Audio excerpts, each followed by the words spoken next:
সাকিব আল হাসানের জন্য অনেক আক্ষেপ হয়, অনেক কষ্ট হয়।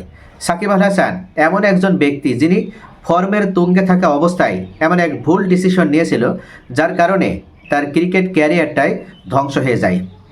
রাজনীতির কালো থাবায় জর্জরিত হয়ে সাকিব আল হাসান নিজের পায়ে নিজে কুড়োল মারার মাধ্যমে আজকে এমন একটা অবস্থায় পৌঁছেছে যে তিনি চাইলেই আর ক্রিকেট জীবনে ফিরে আসতে পারেন না। যদিও বর্তমান বিসিবি অর্থাৎ বাংলাদেশ ক্রিকেট বোর্ডের পক্ষ থেকে জানানো হয়েছিল যে সাকিব আল হাসানকে আবার জাতীয় দলে অন্তর্ভুক্ত করা হবে এবং তাকে সুযোগ দেওয়া হবে, কিন্তু মনে হচ্ছে না যে তার ফিরে আসার আর কোনো সুযোগ থাকলো। আজকে বাংলাদেশ ক্রিকেট বোর্ডের পক্ষ থেকে কেন্দ্রীয় চুক্তিতে কারা আছে তাদের তালিকা প্রকাশ করা হয়েছে। 28 জন ক্রিকেটারের নাম এবং তালিকা প্রকাশ করা হয়েছে, সেখানে সাকিব আল হাসানের নাম নেই। আর সাকিব আল হাসানের নাম নেই মানে সাকিব যে ফিরতে পারবে সে সুযোগটা আর নেই। তাহলে এটা কি বাংলাদেশ ক্রিকেট বোর্ডের জন্য একটা ভুল সিদ্ধান্ত? আমরা জানি যে বাংলাদেশ ক্রিকেটের পোস্টার বয় খ্যাত সাকিব আল হাসান, তার তুলনা অন্য কোনো ক্রিকেটার কখনো হবে না বা তার জায়গা কখনো কেউ পূরণ করতে পারবে না। এই সাকিব আল হাসান এমন কোনো রেকর্ড নেই যেটা তিনি করেনি। যেমন তিনি ক্রিকেট জীবনটাকে বর্ণাঢ্য করেছে, ঠিক তেমনইভাবে আন্তর্জাতিকভাবেও তিনি ক্রিকেটের জন্য এক অনন্য নজির উপস্থাপন করেছিলেন। কিন্তু সকল জল্পনা কল্পনার অবসান ঘটিয়ে সেই সাকিব আল হাসান যখন রাজনীতিতে ইনক্লুড হলো বা ইনভলভ হলো, ঠিক তখনই তার ক্যারিয়ারটা ধ্বংস হয়ে গেল এবং তার ভবিষ্যৎ একেবারে ওখানেই শেষ হয়ে গেল। আজকে সাকিব আল হাসান যখন ফর্মের তুঙ্গে ছিল, যখন তিনি দেশের জন্য বড় বড় অবদান রাখছিলেন, ক্রিকেটটাকে যখন তিনি সমৃদ্ধ করছিলেন, নিজের ক্যারিয়ারটা যখন তিনি সমৃদ্ধ করছিলেন, ঠিক সেই সময় কেন তিনি রাজনীতিতে জড়ালেন? আর রাজনীতিতে জড়ানোর কারণে বর্তমান সরকারও ক্ষমতায় এসে তারাও কিন্তু সাকিবকে ফিরাবে বা সাকিবকে ফিরিয়ে আবার নতুন করে দেশের স্বার্থে ক্রিকেটের সাথে তাকে মাঠে আবার বাংলাদেশের জার্সি গায়ে সুযোগ দেওয়া হবে খেলার জন্য। সেই সুযোগটা কিন্তু আর দেওয়া হলো না। সরকার চাইলেই তাকে সুযোগ দিতে পারত, কিন্তু সে সুযোগ দেওয়া হয়নি। মূলত বর্তমান ক্রিকেট বোর্ডের পক্ষ থেকে পরিচালক আসিক আকবর জানিয়েছিলেন যে সাকিব আল হাসানকে হয়তো বা সুযোগ দেওয়া হতে পারে, কিন্তু এখানে একটি বিষয় বড় সমস্যা তৈরি করে, সেটা হচ্ছে সাকিবের বিরুদ্ধে যে মামলাগুলো হয়েছে একটাও রাজনৈতিক মামলা নয়। অর্থাৎ সাকিব আল হাসানকে যে বা যারা মামলা দায়ের করেছে প্রত্যেকটা মামলায় দুর্নীতি দমন কমিশন বা অন্য ক্ষেত্রে তিনি নিজে অর্থাৎ ব্যক্তিগতভাবে যে অন্যায়গুলো যে অপরাধগুলো করেছিল সেটার কারণে তার মামলা খেতে হয়েছে। রাজনৈতিকভাবে যদি তার মামলা হতো তাহলে হয়তো বাংলাদেশ সরকার তার প্রতি একটা সিম্প্যাথি দেখাতো এবং তাকে বাংলাদেশ দলে খেলার সুযোগ দিত। কিন্তু এই মামলাগুলো যেগুলো তিনি নিজে যে সমস্যাগুলো তিনি তৈরি করেছেন, যে ফল্টগুলো যে অপরাধগুলো করেছিল, সেগুলোর দায়িত্ব সরকার নিতে পারে না। মূলত এই কারণেই সাকিব আল হাসানকে সুযোগ দেওয়া হয়নি। ক্রিকেট বিশ্লেষকগণ উল্লেখ করছে সাকিব আল হাসানকে তবুও বাংলাদেশ সরকার চাইলে একবারের জন্য সুযোগ দিয়ে দেখতে পারত। যদি সে অফ ফর্মে চলে যায় বা তার দ্বারা যদি দলের জন্য ভালো কোনো পারফর্ম করা সম্ভব না হয় তাহলে তাকে ছেটে ফেলা যেত। কিন্তু মূলত সরকার এখানে একটি বিষয় দেখেছে, সেটা হচ্ছে সাকিব যে ফাঁদে পা দিয়েছিল, মূলত যে কারণে রাজনৈতিক লোভে পড়ে যেভাবে তিনি নিজের ক্যারিয়ারটা ধ্বংস করেছিলেন, এইভাবে অন্য কোনো ক্রিকেটার যেন তার ক্যারিয়ার জীবন ধ্বংস করতে না পারে বা ক্রিকেটের ভিতরে নোংরা পলিটিক্সে প্রবেশ করিয়ে বাংলাদেশ ক্রিকেটকে যেন ধ্বংসের মুখে নিয়ে যেতে না পারে, এটা নিশ্চিত করার জন্য মূলত বর্তমান সরকারের পক্ষ থেকেও এই পদক্ষেপ নেওয়া হয়েছে যে আজকে যে 28 জন ক্রিকেটারের তালিকা প্রকাশ করা হয়েছে সেখানে সাকিবকে রাখা হয়নি।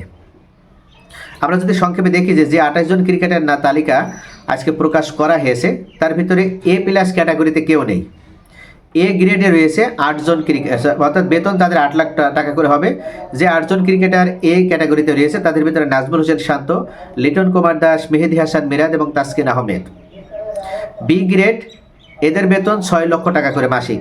বি গ্রেডে রয়েছে মুশফিকুর রহিম, মমিনুল হক, তাইজুল ইসলাম, মুস্তাফিজুর রহমান, তাওহিদ হৃদয়, হাসান মাহমুদ, নাহিদ রানা, সাদমান ইসলাম, তানজিম হাসান তামিম, রিশাদ হোসেন ও শেখ মেহেদী হাসান।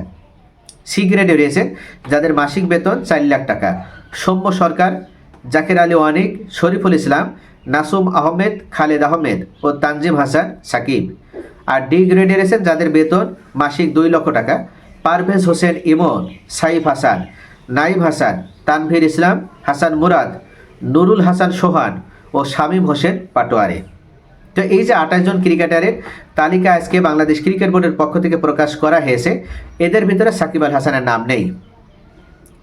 অনেকে ধরে নিয়েছিল যে বাংলাদেশ ক্রিকেট বোর্ডের সভাপতি হিসেবে আমিনুল ইসলাম বুলবুল রয়েছে, ওনাকে বাদ দেওয়া হবে এবং বর্তমান সরকার ক্ষমতায় এসে ওনাকে বাদ দিয়ে নতুন করে তার জায়গায় হয়তো তামিম ইকবালকে বাংলাদেশ ক্রিকেট বোর্ডের সভাপতি নিযুক্ত করবে। আবার অনেক ক্রিকেট বিশ্লেষকগণ উল্লেখ করেছিল যে এক্ষেত্রে একমাত্র অপশন হতে পারে মাশরাফি বিন মুর্তজা, কিন্তু বাস্তবতা বলছে কোনোভাবেই এদেরকে সুযোগ দেওয়া হবে না। কেননা ক্রিকেটের ভিতরে যারা পলিটিক্সকে নিয়ে এসে বাংলাদেশ ক্রিকেটটাকে একেবারে ক্ষত বিক্ষত করেছে, ধ্বংসস্তূপে পরিণত করেছে, আজকে বাংলাদেশ ক্রিকেটের এই যে অবনতি, এটার জন্য মূলত এই পলিটিক্সে দায়ী। তাই এজন্য কোনো ক্রিকেটার যারা রাজনীতির সাথে জড়িয়ে পড়েছিল, যারা এমপি হওয়ার লোভ সংবরণ করতে পারেনি, তাদেরকে বাংলাদেশ ক্রিকেটের বা বাংলাদেশ ক্রিকেট বোর্ডের কোনো গুরুত্বপূর্ণ দায়িত্বে আনা হবে না। মাশরাফি বিন মুর্তজাকে আমরা কখনো হয়তো বাংলাদেশ ক্রিকেটের উন্নয়নে তিনি অবদান রাখার মতো ভূমিকা রাখতে পারে এমন কোনো পদ তাকে দেওয়া হবে না, সেটা যে সরকারি ক্ষমতায় আসুক না কেন। কেননা এই মাশরাফি মুর্তজা এবং সাকিব আল হাসান তারা উভয় লোভের বশবর্তী হয়ে তারা এমপি হওয়ার জন্য বাংলাদেশ ক্রিকেটকে জলাঞ্জলি দিয়েছিল। যখন তারা বাংলাদেশ ক্রিকেটের স্বার্থে গুরুত্বপূর্ণ ভূমিকা পালন করতে পারত, ঠিক সেই সময় তারা এই এমপি হওয়ার জন্য তারা পলিটিক্সে অন্তর্ভুক্ত হয়েছিল। শেষ পর্যন্ত সে কেন পলিটিক্সকে অন্তর্ভুক্ত হলো, কেন সে পলিটিক্সে জড়িয়ে পড়লো, এই জায়গাটায় সে কিন্তু এত বড় একটা মস্ত বড় ভুল করেছে যে ভুলের খেসারত তাকে আজকে দিতে হচ্ছে। সে চাইলেও সে আর দলের অন্তর্ভুক্ত হতে পারবে না। একের পর এক সে কিন্তু অনুরোধ জানিয়েছে, বিভিন্নভাবে তার মনের বাসনার কথা সে প্রকাশ করেছে, সাংবাদিকদের সামনে প্রকাশ করেছে তার শেষ বাসনা সে অন্তত বাংলাদেশ দলের জার্সি গায়ে মাঠ থেকে যেন সে সম্মানের সাথে বিদায় নিতে পারে। এমন একটা সুযোগ যেন বাংলাদেশ ক্রিকেট বোর্ড করে দেয়, কিন্তু বাংলাদেশ ক্রিকেট বোর্ড তাকে সুযোগ করে দেবে না বা করে দেয়নি, সে সুযোগটাও রাখেনি। কেন্দ্রীয় চুক্তিতে তাকে রাখা হলো না। অন্তত বাংলাদেশ দলের অন্তর্ভুক্ত হয়ে বা কেন্দ্রীয় চুক্তিতে তাকে যদি রাখা হতো তাহলে তার আরও কিছুদিন বাংলাদেশ দলের হয়ে খেলার একটা সুযোগ ছিল বা বাংলাদেশ দলের হয়ে ভূমিকা রাখার একটা সুযোগ ছিল, কিন্তু সেটা তার আর নেই, সেটা সে আর কোনো সময় আর পাবেও না। তাই সাকিব আল হাসান এক অনন্য নজির হয়ে থাকলো বাংলাদেশ ক্রিকেটারদের জন্য, যারা মূলত এমন ভুল পদক্ষেপ নেবে তাদের পরিণাম এতটা খারাপই হবে। তাই অবশ্যই খেলা চলাকালীন বা ফর্ম থাকাকালীন কোনোভাবে রাজনীতিতে জড়ানো যাবে না। নোংরা রাজনীতি থেকে নিজেদেরকে দূরে রাখার মাধ্যমে যারা দেশের স্বার্থে খেলাটাকে কন্টিনিউ করবে এবং এই অবস্থায় থেকে যারা বিদায় নেবে, হাজার হাজার দর্শকের শুভকামনা, হাজার হাজার দর্শকের দোয়া নিয়ে যারা স্টেডিয়াম থেকে বিদায় নেবে, তারাই মূলত সত্যিকার অর্থে বাংলাদেশ ক্রিকেটের স্বার্থে তারা ভূমিকা পালন করেছে এবং নিজেদের ক্যারিয়ারটাকে তারা সমৃদ্ধ করতে পেরেছে। আর এভাবেই মূলত প্রত্যেকটা ক্রিকেটারদের আগে থেকেই চিন্তা করতে হবে যে আমার কাছে দেশের স্বার্থ আগে, দেশের সম্মান আগে, আমার নিজের ব্যক্তি স্বার্থ আগে নয়, কোনো রাজনৈতিক স্বার্থ আগে নয়। সাকিব আল হাসানকে অনন্য নজির হিসেবে গড়ে তোলা হলো। সাকিব আল হাসানকে এক এক্সাম্পল হিসেবে বাংলাদেশ সরকার সকলের জন্য রেখে দিল। তো প্রিয় দর্শক, আপনাদের কি মনে হয় বাংলাদেশ সরকার বা বিসিবি তারা কি সঠিক সিদ্ধান্ত নিয়েছে? আপনাদের মূল্যবান মতামত কমেন্টে জানান। সকলে ভালো থাকুন।